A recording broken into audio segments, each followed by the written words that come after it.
Dude, that's the plan for the week. Focus training. The effects of brain rot. And I put here under my thing. The new generation is fricked. So I've got a little question, a little story time for y'all. Have any of you seen like an iPad kid? Like truly met an iPad kid, like some kid who from the age of 1 year old, his parents gave him an iPad, and then all day, every day, he just played on an iPad until he was like 4 or 5 years old. Me. So with those people you meet, what are they like? How have they interacted? Because when I was in the Philippines, there was a really tough time when we would meet these people who both parents had to work.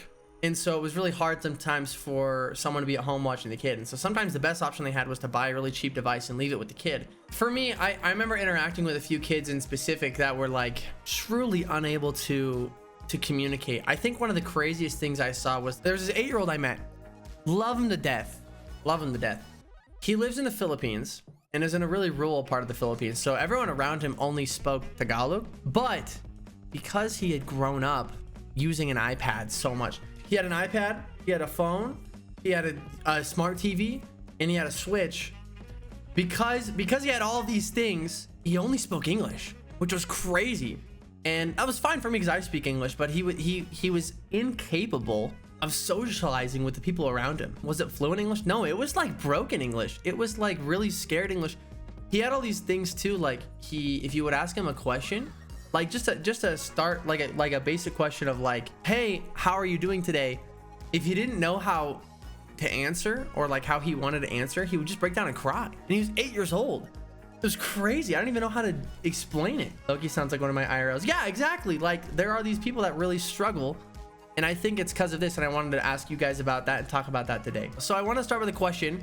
How many hours a day do each of you spend on these sort of things? So when I say brain rot, I mean like you're scrolling TikTok, you're scrolling shorts, you're scrolling reels, or like the wombo combo. You've got a YouTube video going, you've got a Twitch stream, and you're scrolling. Like how many hours a day could you guess if you were to just guess? 90 or 30 hours a day? That's crazy. Mostly just like how much time you spend a day just wasting time. Here's kind of some stuff that I'm seeing. So I did a little bit of research. I looked up a few sources. People my age are using stuff like 7 hours a day, which is crazy because like, for example, if I'm in school for 6 hours and then I use that for 7 hours a day, like there's only like 1 other hour a day that I could even be hypothetically talking.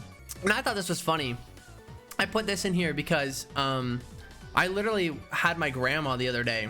She literally would show me all these reels like of just watching dogs. She's just like looking at cute puppies for like hours a day. And I thought that was interesting that even it's getting the older crowd. So I put this in here too, even kind of around the world a little bit. South Africa leads currently globally with an average daily screen time of 10 hours and 4 minutes per day. Do any of you even feel like they use their phone for that long? My Twitch watching time was 3,682 hours last year. How many days is that? Bro watched Twitch for 150 days last year. It's kind of impressive, frankly. I think that's different. I think the main point I'm getting at here is there's a lot of people that don't interact though when they're doing it. When it comes to short form content, I feel like people just waste so much time and don't even comprehend what's going on. And especially in like with little kids, I've seen it just completely explode. There's this study that came out. Letting upset children use tablets may cause more tantrums. Has anyone else seen this? Trying to calm down an upset toddler with a screen may backfire. With a study finding that children who use tablets more often went on to have more tantrums.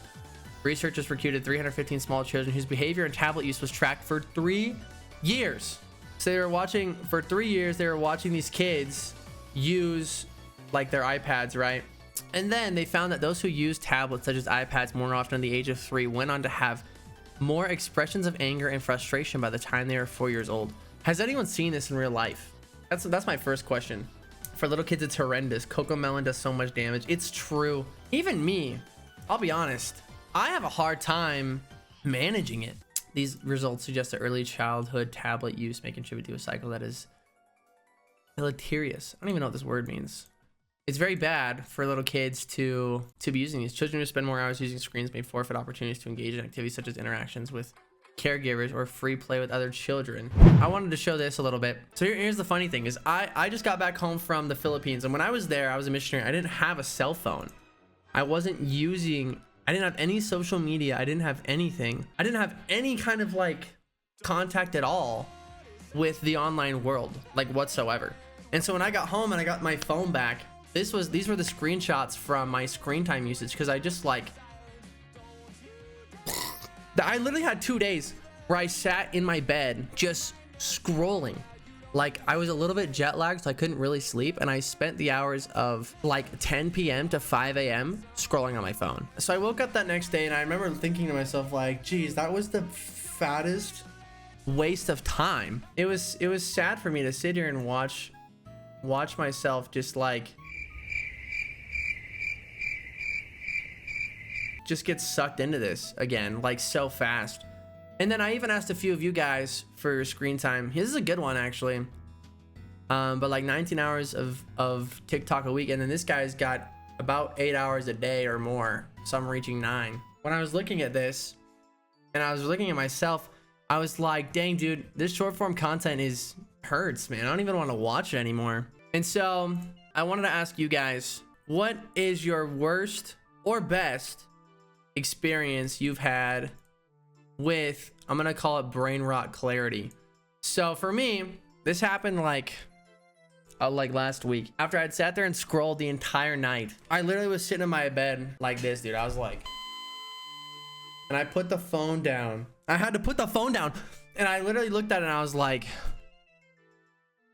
oh my gosh. And that was when I did what Mish suggested earlier, which is to put timers on the on all my apps. But like my videos got to the point where it was like 2 seconds and I didn't even want to watch anymore after just being back for 1 week.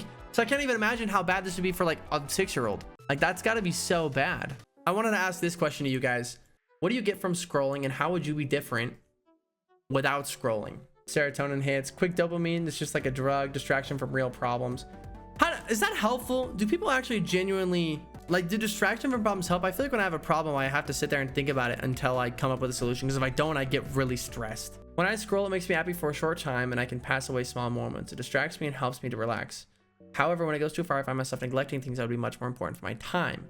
I'd be different with no scrolling and being more in the present. I misspelled it. And being able to focus much better. So that leads me to the last thing today. That's this.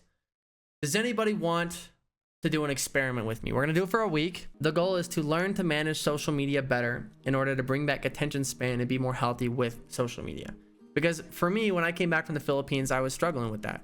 Like I hadn't had a phone for 2 years. I just overboarded myself. So here's the method.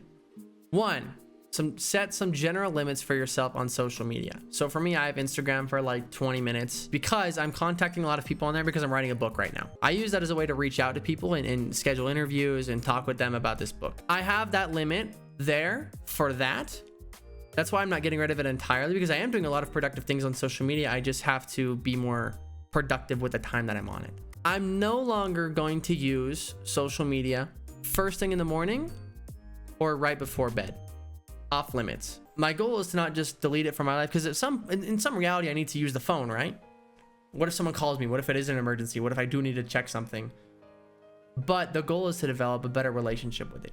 And when viewing any content, do not have separate content.